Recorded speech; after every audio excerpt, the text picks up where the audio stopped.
Hello, hello. Welcome to the Pure Desire Podcast on YouTube. I am your host, Trevor Windsor. This is a weekly podcast helping you take back your life from the effects of unwanted sexual behavior and betrayal trauma. Sexual brokenness impacts us all, men and women who are stuck in shame and are unsure if healing is actually possible. Church leaders who want to help but don't know where to start. Parents who don't know how to help their kids develop sexual integrity. Wherever you're at, this podcast is for you.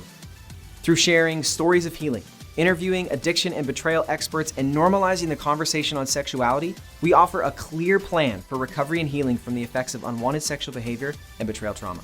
You have what it takes to break free, heal your relationships, and take back your life. Make sure to like, share, and subscribe to the channel. It helps us so much and really just pushes our message forward. All right, with that, let's get to this week's episode.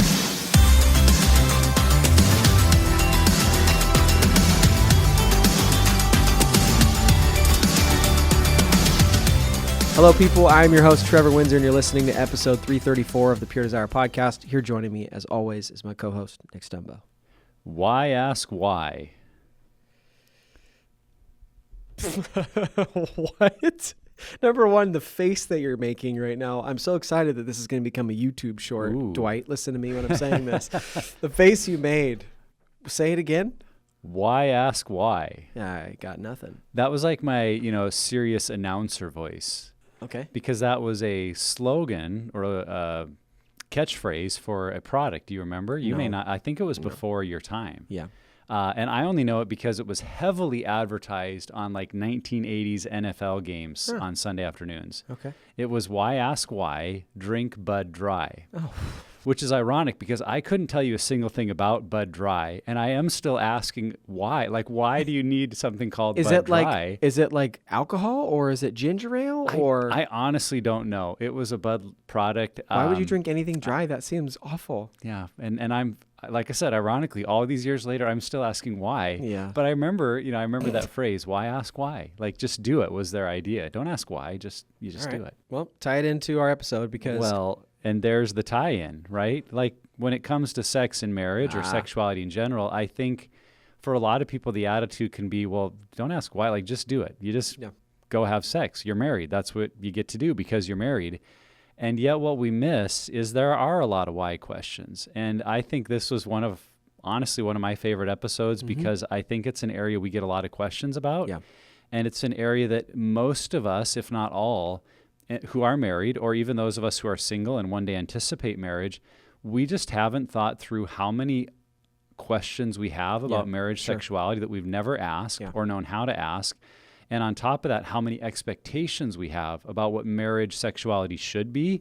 And then when we get married and it's not like that, we ask why. We're like, why? Well, why isn't this working? Why isn't it as frequent as I thought it should be? Or why is it that they want it so frequently? And all these why questions, and we're like, where do I go with them? Yeah. Well, today's podcast that we're bringing back to have people listen to again is because we need safe places to have those conversations. And I think a lot of today is trying to help process not only what is healthy sexuality in marriage, but also create a framework, create a paradigm for you and your spouse to have these conversations because no one podcast can answer all those questions. But what I think it can do is equip you with some language for you and your spouse to sit down and say, let's talk about what do we expect and where did it come from and how can we move together towards healthier sexuality within our marriage. So I loved this conversation and I'm excited for people to hear it again. Yeah, we had Heather Kolb, our content manager, on to talk about it. And before we get into it though, subscribe to the podcast. Also follow us on social media at Pure Desire PDMI. And let's just get into it. It's a great conversation. Here's our time with Heather Kolb on a healthy sex life. Heather, thanks for being here. We are excited. I guess I am excited as a married person to talk about this. We were talking about healthy sex life.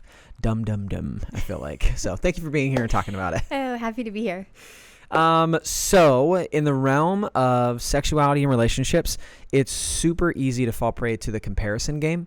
You watch any movie, you listen to any music, everything is being compared to everything else. And I think the same thing happens in relationship when it comes to healthy sexuality. And so really, how do we know, not by comparison, that we do or don't have a healthy sex life? That is a great question. And we hear that so much in our environment here at Pure Desire that we've even included a table in some of our resources that really just gives some indications of what does unhealthy sexuality look like compared to healthy sexuality. And things like, is it degrading or shaming? Is it something that is only meeting the needs of one person, or is it mutually satisfying? Those are some of the comparisons that we see and that we hear back from really healthy couples comparatively. Another thing too is looking at really why we're doing what we're doing. Is it something that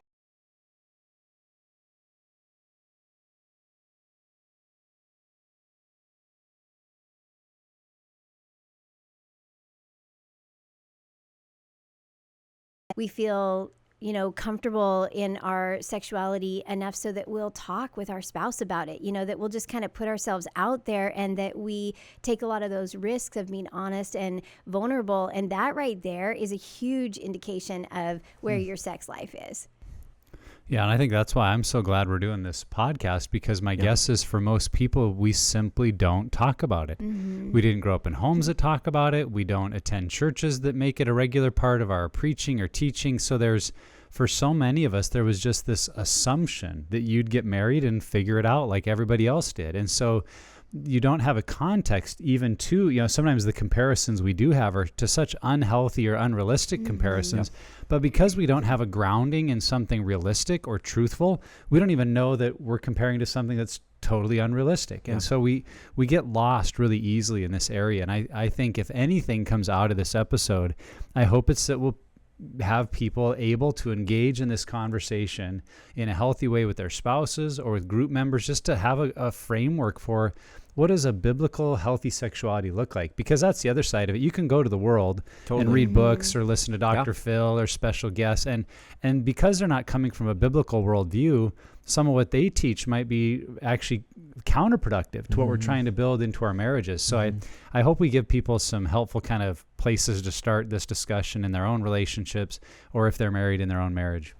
I think that this is such an interesting thing, especially in the church. But I definitely, and I've had conversations with you about this. I've had conversations with other staff too. I just naturally think that people are having better sex than I am. And it's not because I feel like my relationship with my wife is bad. It's just, I just assume if you've been married for 40 years, that means that sex is incredible. Maybe not 40 years, maybe 15 or 20 years. I don't know what it's like to be that old. That was terrible. People are going to wish, people are so happy that I'm probably not cutting this and leaving this in the episode. But for me, that's the thing. I so naturally just assume that mine is less, or somehow the emotional connection or whatever. So, and I said this at the beginning, I'm super excited to talk about this because I'm just going to glean everything and anything from you guys. So don't screw it up. Okay. Well, let's go to the starting point that most couples begin at, and it might be because of some of this comparison game or just the ideals we've bought into in our culture. But Heather, how would you answer this question that's burning a hole in people's minds? How often should couples be having sex? There's no magic number. I know, to throw that out there. Such a cop-out answer. Well, it's the truth, because it's one of those things that it really depends on your season of life. So for young couples, for newly married couples, they might be having sex all the time because it's new and exciting and they're figuring it out and they're willing to take risks. Lots of free time. Exactly, right. And so Seriously. they have it made sometimes when it comes to sexual experience. But then on the other hand, they don't have that longevity that you see with other couples, and even couples that are, having kids. That can be a little bit of a rocky road for couples when it comes to their sex life, especially for new moms. Having sex can be scary, and they have to be super intentional with, after that 6 to 8 weeks mark that they re-engage with their husband and having sex. That can be really scary. And then at the same time, when your kids get a little bit older, especially when women get to their mid-30s and they reach their sexual peak, that can be kind of exciting for parents who have kids. And then even for older couples, there's some, really great time, like you were saying, Trevor, that you have all this experience. And so you would expect to have great sex, but then there's things like menopause or erectile dysfunction that interfere. And so really it has to do with your season of life, I think, more than anything else. I think, like, obviously you've got the hormonal and the physical changes of having kids. And I mean, anybody who's listened to the podcast knows that we're in that season. You know, our son is 2. It's not even just those things on the female side, really, because there's so many changes that happen there. But it's also, as you're kind of talking about the emotional intimacy and the connection, that stuff changes because we're spending so much time and energy pouring into this little guy that by the end of the day, we have less energy, right? You're talking about like you have more time. And in my friend group, we do make fun of those couples that like have no kids and have 2 jobs. And there's a code name for it, and I can't remember it right now. My friends are going to be so upset that I don't remember it. But Dinks. Right. Double income, no kids. Yes. It's Thank a beautiful you. Season of Thank life. you. Right? We love our children. Let's be honest. Like, but I just think that there is that season where a lot of energy is going to other things, and sometimes sex can take the back burner. And the longer I've been married, we're almost at 4 years now. The longer I've been married, I've been understanding that doesn't necessarily dictate the health of the relationship. Right. Like, and I'm so thankful that you're saying that, the seasons, because it's okay. Like maybe you're in winter and it's like everyone's burrowed inside with blankets on and there's like nothing happening, and that's okay. And for me, I'm even saying this and trying to internalize it. That doesn't mean that relationship is poor or that I'm somehow a subpar husband because my wife doesn't want to like jump my bones every 10 seconds. That doesn't mean anything as far as the health of our relationship. Right, exactly. And while I agree completely with that idea of seasons of life and where we're at, I think we have to be careful too that doesn't actually become a shaming or a condemning voice for us, because I've talked to a lot of young couples that they get married and it's not easy. For some reason it's hard to connect, or it's painful, or she's got emotional baggage, or he does, or he's got the sex addiction he's brought in. I mean, there can be all sorts of things, family of origin issues, you name it, that might make a young couple's sex life difficult.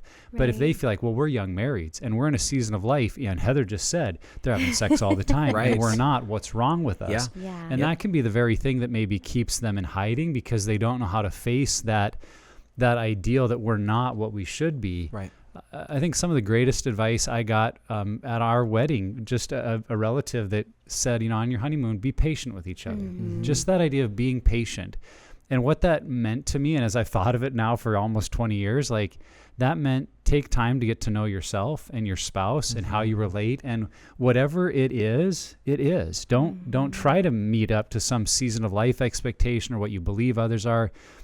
Be okay with where you're at. And then if you find you're in a season of life where you're not connecting, you know, be willing to ask questions. If there's a medical issue, to be willing to face that. If there is an addiction issue, being willing to get help with that. If there's pain involved or emotional things, that if you can have the conversation and face it, don't let your season of life condemn you, because the other flip side of it might be a young couple with kids that are just like, well, we never have sex because we never have energy. It's like, well, but maybe you should be thinking about how to prioritize that a little bit, how to create some date nights, how to create some space where you do feel like it, because it's part of a healthy relationship that you don't want to just excuse, well, you know, I'll see you in 10 years in bed when our kids go to college, because that relationship won't be very strong. So yes, we want to acknowledge the reality of our season of life, but also not let it kind of become something that condemns us and leads us into unhealthy behavior. So completely off topic of the types of questions that we have, I just have a random question kind of in the middle. I've heard people say that, like, I've heard 2 perspectives. One, like, look at the bedroom and you'll be able to tell how healthy a couple is. Or if it's really healthy, the relationship, then it'll be healthy in the bedroom. And for me, it's kind of this like spectrum of understanding that, is it something that's where intimacy starts? Is that the end of intimacy? Like, where is that gauge when it comes? Like, basically my question is, what really is the role of sex in a healthy relationship? So I think that that's a great question, because a lot of people think that if we're having great sex, then we have a great relationship, and that's not necessarily the case.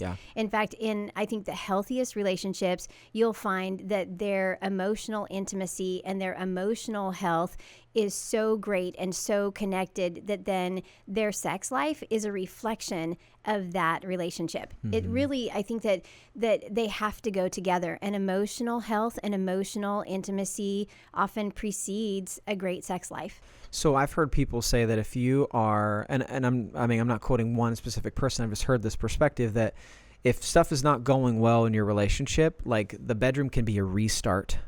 I've heard that said before. So is that a thing? Yes or no? I would be careful with that. Yeah. Only because it depends on why you're restarting. Yeah. So, and that is a great question, because a lot of people have that perspective that if what are the three things, that it's finances, communication, and sex, and that if those are the make it or break it topics usually within a marriage. And so, if your finances are poor and you're not communicating well, then we're going to have sex and it's going to fix everything. And it doesn't really work that way, because again, you're trying to solve a problem with usually the same brain that caused the problems. You know what I'm saying? Yeah, that's good. Yeah, and I think more often than not, couples can use sex as a cover-up for what they should be addressing. Yeah, right. That makes where sense. we feel like, well, we had sex 3 times last week, so we're great. When really, maybe all these issues aren't being addressed, and that just becomes this kind of false security blanket.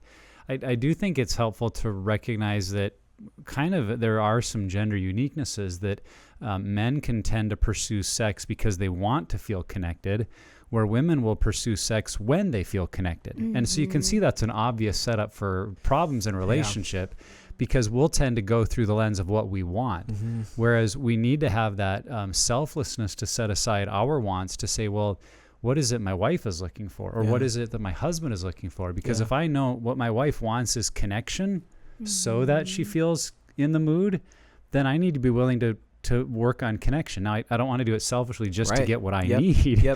But let's be honest, we're all humans with mixed motives, that if that's mixed in there, I can't really help that. I'm by nature drawn to things that feel good. But if I really have a sincere desire to bless my wife and serve her, to say, I know she needs connection, and sex won't make her feel connected. So how can I work on connection? How can I work on quality time, a good conversation?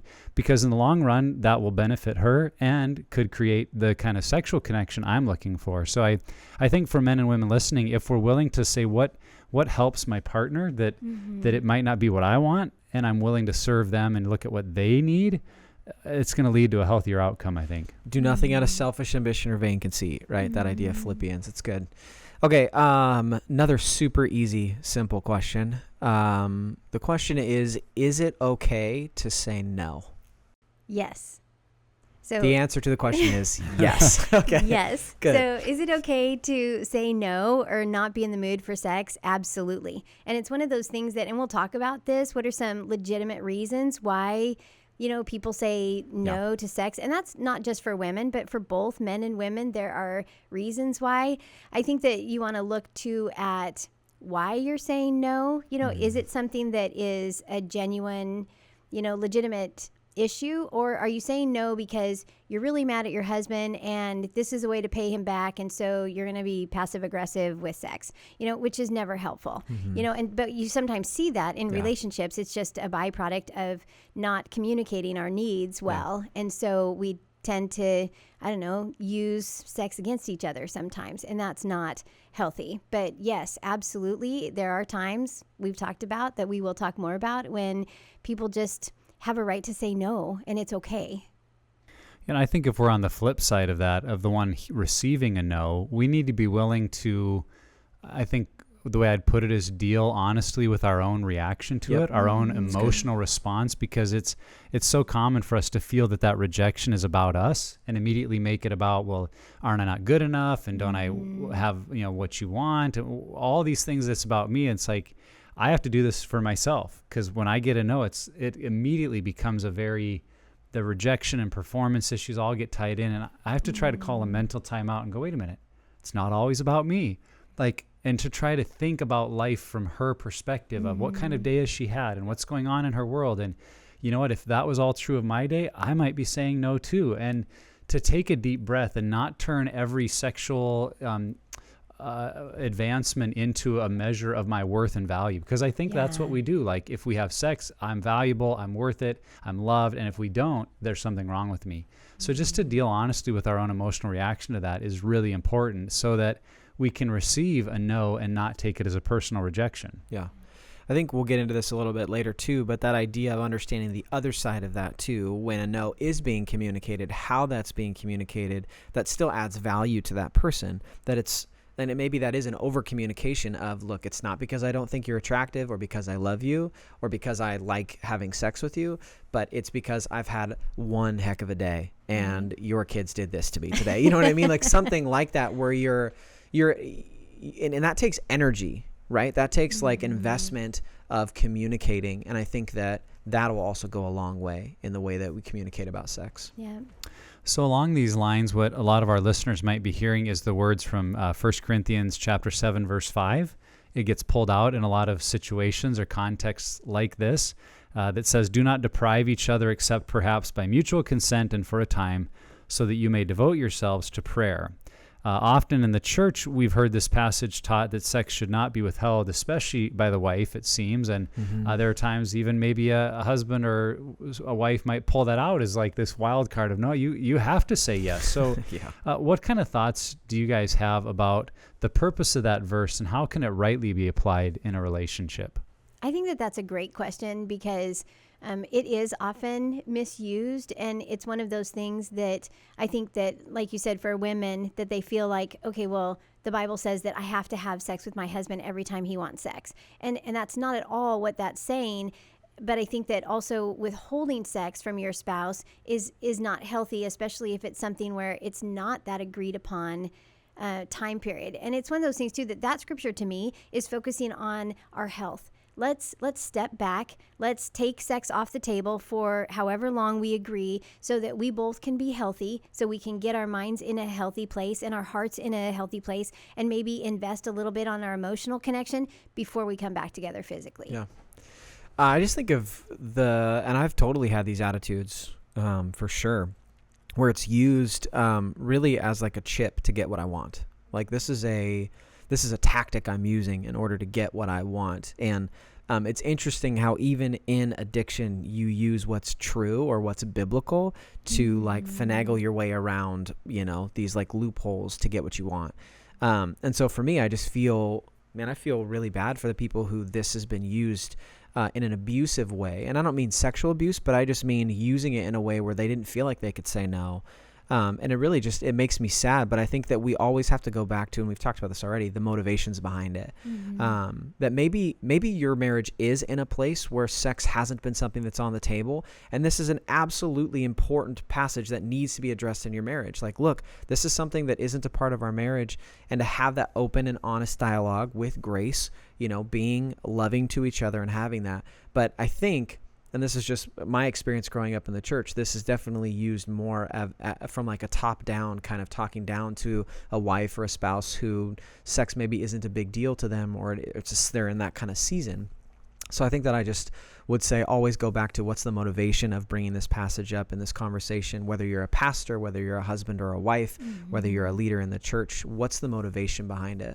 Yeah, I think about if I were going around and saying to people, you're to serve one another out of love, so go shine my shoes, or go do my work for me, or go fetch me my suitcase, that I'm immediately abusing the whole purpose of that verse. Totally. I can't be the one demanding that you serve me in that way. And I think as a spouse, if we're the ones saying, hey, you can't deprive me because the Bible says, I'm immediately twisting the purpose of that passage. And it really, to me, it's for us to take that responsibility on ourselves to recognize the biblical mandate that my body is not my own, and I'm here to focus on the needs of my spouse as they're here to focus on my needs. But if I'm telling you can't deprive me, I'm not actually focusing on your needs now, I'm focusing on mine.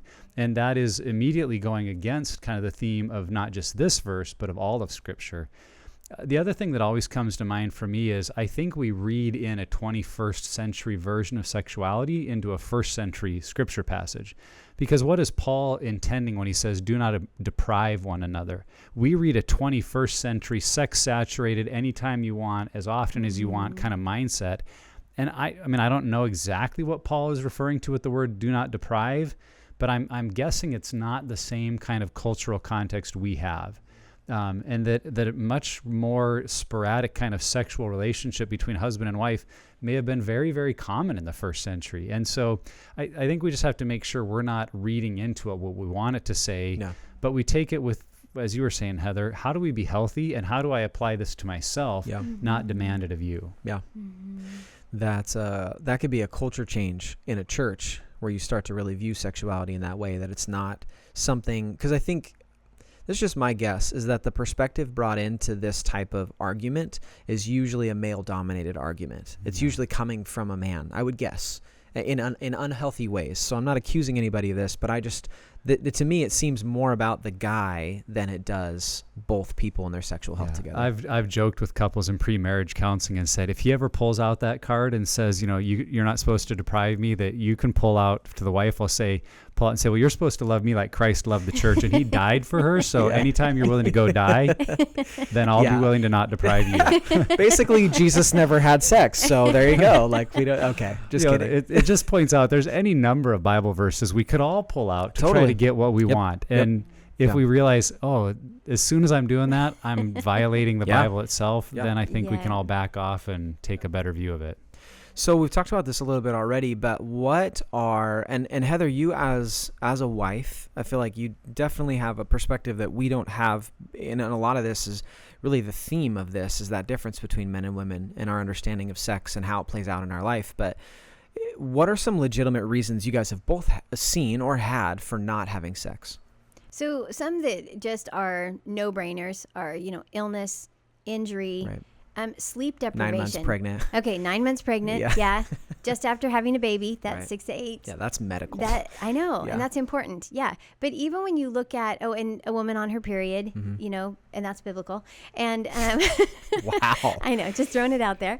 And but really sleep deprivation, that one is huge. Yeah. I mean, it's like sometimes that is going to be a make or break when it comes to whether or not you're going to have great sex or whether you're going to have disappointing sex. And so that, I think, could be a really good reason. Again, looking at the way that you communicate that is another huge thing in a marriage. Okay, I have another spur of the moment question.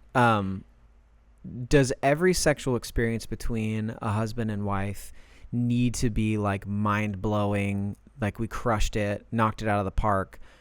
Or is it okay that sometimes it's not that way? Like, I think that's a question a lot of people who are engaged, who are single, and then people who are married too. Is it always going to be this, like, does it need to keep getting better every single year?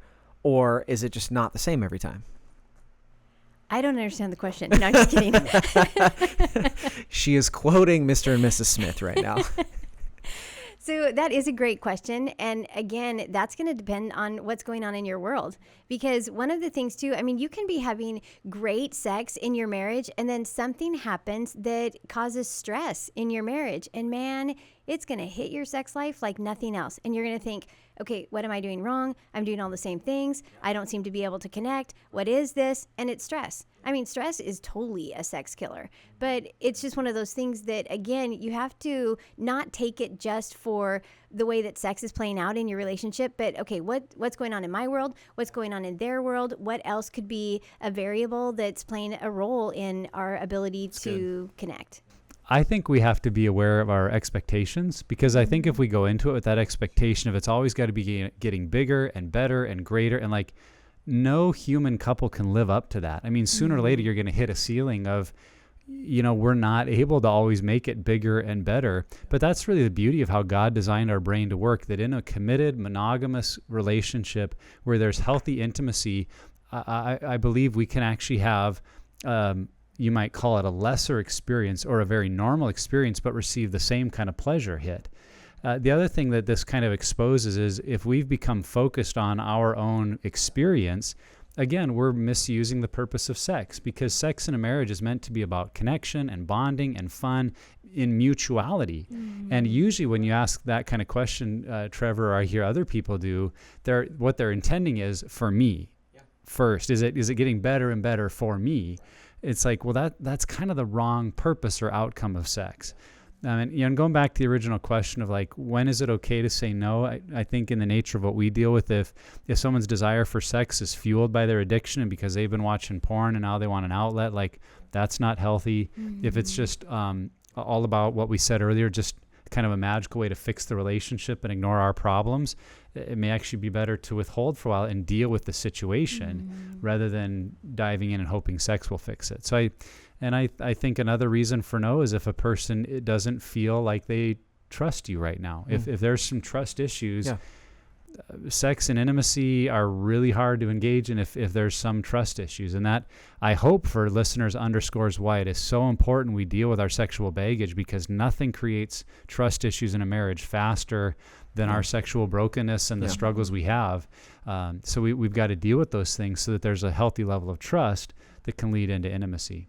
And then anybody who's in that situation, there's an episode that we recorded. It's episode 57. We recorded it with Bob and Rebecca Vandermeer, and the episode is Sex During Recovery. So if you're in that situation and wanting some more insight on that, feel free to go back and listen to that episode. So what does, I mean, we've kind of talked about the cautions and the scripture there and the no. On the flip side of it, what does a healthy conversation around sex and marriage look like? So this one is really hard for people until they figure it out, and then it becomes so freeing. Help us figure it out then. Okay. So it's one of the things too that you think, okay, I don't know if I can be honest and open and vulnerable in what I want or what I expect for sex to be. But yet at the same time, once you go there with your spouse and you have these really great conversations, it really is so freeing. And it really, talk about taking sex to the next level. It is really, really empowering, and it can be really challenging at the same time, and it might take a little bit of time, but having those conversations is really, really important.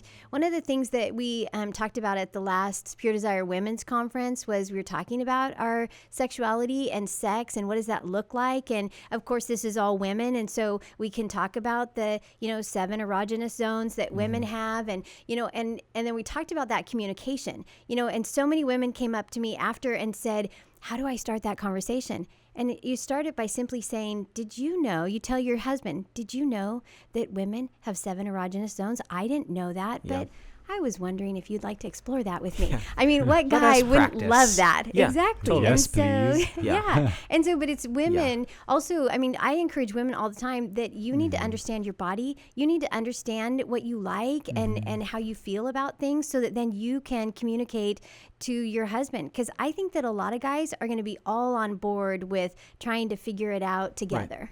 And that's the thing, like the older that I've gotten, the more healthy I've gotten sexually. That is where it's at. It's not as much about me. There are definitely selfish pockets, of course. But I think that the more that I have grown in my recovery and in my sexual health, the more I want to be pleasing to my wife. I want her to enjoy it just as much as I do, more actually.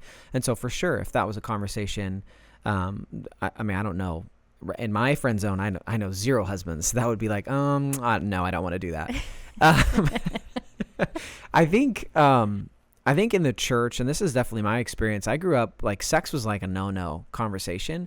And so it's interesting because you go from hearing that from your family and from the church and from your friend group, and then you are exposed to pornography, which is like the polar opposite. And then you get married and you realize it's actually got to be somewhere in the middle. Like communication has to happen. It's not going to be like porn, because that is not sex. That is something completely different.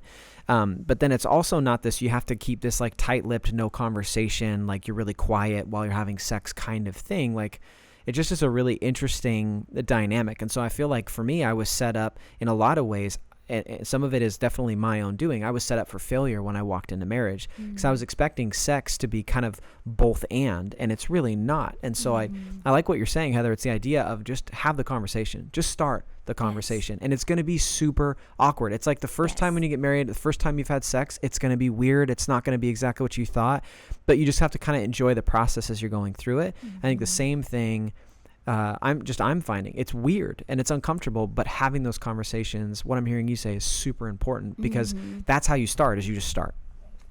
I think I've found too that it can be healthy in conversations to not be trying to have them right around the time of having sex. Right. Because that pressure of like, oh, because he wants sex, that's why he's bringing it up, or she wants to have these things tried, and so now she's bringing it up. So at a time when there's no expectation that we're going to even have sex right now, obviously when your kids aren't around and you're some privacy to talk. I'm writing that down right now, by the way. Bring up conversations of, hey, what do you enjoy? What are things that you like? What are things that I haven't done that you wish I would, or that I did one time a year ago and forgot about and you'd like me to do again? And at a time when you can think and talk and process, and then at the end, you don't go have sex immediately. I mean, for some people that might work, but I think in my relationship, for my wife, that always creates this pressure situation, like, okay, now we got to go do all these things, and that might work for you. That's great. But I think when there's no pressure in the moment to go anywhere with it, other than we're just talking, we're connecting, that actually can create some better dialogue and back and forth. Yeah, and I think that too for women, that I don't know why a lot of women struggle with having a voice in the bedroom, but man, if your husband is doing things that you like, vocalize that. Tell him. Those are things that, again, will make your sex life so much better. Yeah. Okay, so we've talked a lot about sexual health, obviously, and we talked through some practical things. I think the big question really for me is what are ways that we can improve? Obviously, have sex more is an easy answer. That's not what I'm looking for. Like, what are ways we can improve the health of our sex life and our marriage? So I think that that's a great question, and really just getting to a point in your relationship where you feel like, you know what, we have good sex, even if you already have good sex, but what would it look like to have better sex? I think that is an important thing to evaluate, and sometimes it starts with simple things like minimizing stress.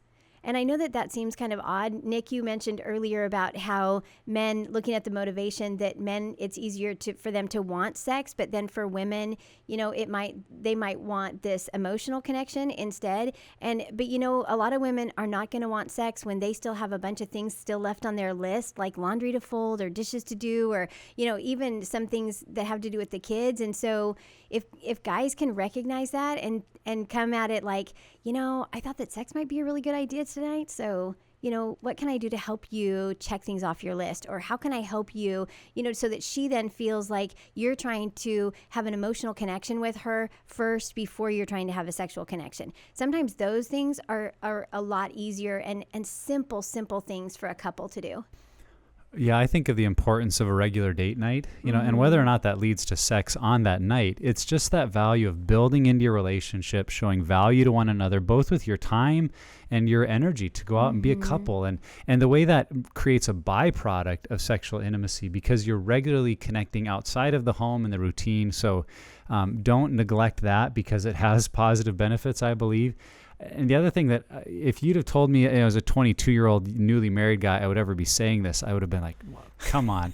But I find having a plan is really important, because we get this ideal from culture that sex is just always spontaneous and you're in the mood, and so it happens. But like when you've got jobs and kids and sports and a house, and like it's really difficult to be quote unquote spontaneous and in the mood.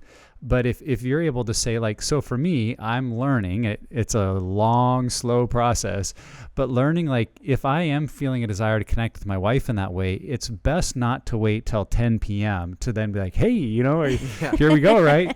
But maybe an appropriate way during the day to just say, hey, I'm finding myself really drawn to you. I'm hopeful for sex, and do you think it'll happen tonight? And my wife's a processor, so she can think about it, and she might find she starts to plan on it and kind of prepare and think through and what will that look like, and getting kids to bed and having this done. Or it may not even be the right night, and that's great. But now to say, and that can show some sensitivity on my part if I'm like, hey, I know we're both having kind of a long, stressful day, but it seems like tomorrow night we don't have a whole lot going on, and what do you think about some couple time and maybe having sex together? Well, now we're making a plan that then is more likely to happen. And again, a plan isn't a promise or a guarantee. Totally. So I have to be careful of that. It's like, well, there was a plan, and that's a promise. What happened? No one promised. Life happens. But it does create more space in our life for that to be done in a meaningful way, and not just believe it always needs to be spontaneous and we're in the mood. So, like I said, those are things I'm learning and working on myself, but I'm finding really make a difference in our relationship. Well, and that's what porn taught me, is that the novelty of it, right? It basically trained my brain to assume that sex was like when I wanted it, how I wanted it. And so I think that in a lot of ways, that's what deters and had for a long time deterred me from the planning. It's like, well, that's not what I see in the movies, and that's not what porn is. Like, the woman pursues the man, all this different stuff. And so I think that in a lot of ways, especially in recovery, being able to identify those unhealthy truths, I guess, or they're really not truths. We believe that they are, but they're lies about what it is, identifying those and then starting to reframe into what's true, into what's real. Yeah. And I mean, this is all good. I'm taking notes over here. So this is great. So kind of a unique question here to just think about that in marriage, it's two people, and we may be limited in our experience. We might not have a whole lot of context to have some of these conversations. So what role should other people have in helping us develop a healthy sex life in marriage? So this is a great question, because so much of what we do at Pure Desire is that we teach people the value of community and how we need, in recovery, we need other people. But you know what? In life, we need other people. And so this, your sex life is another area where you might need some input from other people. But something to just keep in mind, a couple things. First off is ask your spouse. Have a conversation with your spouse first about if you, and really just tell your spouse your motivation, that I'm just curious what's out there, what other, men or women do in this area. And so would it be okay with you if I talked with this person, and be specific who you're going to talk about or talk with? You don't have to give a lot of details of your relationship, but sometimes I think that people, for whatever reason, what they were grown up with or what they've seen in porn, that they don't know what normal is, or they don't know what couples should do. Or, I can't tell you the amount of women that I've talked to at the conferences, and they say, I feel so much shame every time I have sex with my husband. And I think that that's so sad, And so if we can get to a place where we can have a couple, one or two close, trusted friends or mentors that we can go to, and we can have these conversations with them, that's awesome. But again, talk to your spouse, make sure that they feel that it's a safe person as well, and that they know your motivation, and you know what I mean? I think that that's a huge part with this piece of it. Well, it's just so funny to me, because pretty much all other pieces or areas of life, we're okay including other people into our development or our growth. But when it comes to this, it's like, oh, no, you have to figure this out on your own. Right. Like, it's basically like, and that in some ways it's playful, right? It's just like, go have fun and learn, and that's okay. But then when it gets to a point where you're at a sticking point and you don't know, really how to grow or how to improve your sex life or your connection, then it's just like, well, everyone told me that this is just something we have to figure out. And then that can just develop really unhealthy habits, and there's no communication. And so for me, it's similar to anything else in life, that I allow other people to speak in. And what I found is that helps me develop and grow in those areas. And not only, because I think that a lot of this too, and I've learned this recently, where I was having some conversations, and, I've got some friends who sex is like once a month, and they are good with it. They're good. Like they enjoy it. It's a good pace. And for me, when I first heard that, I was like, what? Like, they need intervention. Yeah, what is happening? But that was like in unhealth. I was basically, I had these expectations of what it should be. And so finding that groove and understanding what's right for you guys comes with having conversation and learning that there are different ways and different seasons and different approaches to sex in relationship, in marriage. And so for me, that was helpful, because it helped me reframe it a little bit. It gave me a new paradigm that it doesn't have to be a certain number. It's more about the quality and the connection that's there. And that couldn't have happened if I wouldn't have asked. Really, at that point, it was a scary question to ask, but asking that question helped me to really reframe some things. Yeah, and I think we need to make sure we're going to healthy sources. I mean, if we're turning to pornography or Cosmo magazine or a lot of things that are out there that are going to portray a very unrealistic, worldly driven, and by worldly, I don't mean like the worldly is a negative, but I would say just really self-focused. How do I create more pleasure for me? And that there are really reliable, trusted Christian sources you can go to get a good book, or listen to a podcast, radio show by other Christian speakers that could really provide some input on this. And then I think too about the value of us as parents, as we're listening and learning and getting healthy in our sex life, to be willing to start having those conversations with our kids. Now, not when they're super young, but as you're starting to have older teens and college age, and they're looking at relationships and marriage, like, they should be hearing from you about things like positions and frequency and just having, not that you have to be the answer man or answer mom, but to have some honest, open conversations so that they feel like, oh, this is a real safe conversation and I can disciple my children. You know, that's really, if you look at Jewish history, not only did the community have a role in young men and women getting married, but the parents' role in discipling their kids sexually was really, really prevalent. So I find that ironic that in a culture that was far less sexual than ours, they were far more involved in the life of their kids and their relational sexual development versus ours, where we're the opposite, far more sexual in our culture, but much more quiet in relationship with our kids. So I think as you're becoming healthy, to just remember that needs to translate into having some of these conversations at appropriate times and ways with your older kids so that you hopefully bless them with a better starting point than most of us had. Because we did get the, well, good luck, go figure it out. And then it's kind of trial and error and a lot of pain and frustration versus could we pour into our kids some principles and ideas, just like we're talking about today, that might give them a healthier starting point and really bless them for a lifetime of marriage. This was great. This was a better conversation I thought it would be. Like, I thought it was going to be awesome, but this is cool because I think that there are so many people in the world who want to have this conversation but don't know how to start it. And so I'm thankful to be sitting at the table with people who are willing to have that conversation. And I just think that one thing that just thematically through this episode has been communication is really important. Talking about it, not just with your spouse, but with other people, and having this be a part of the culture in what we communicate about. And I love, Nick, that you're talking about kids, because I think that's really important. The idea of changing the culture now so that our kids don't have to go into marriage thinking, I have no idea what's going on, I don't know who to talk to. So this was awesome. Thank you both for your time. Appreciate it. Yeah, my pleasure.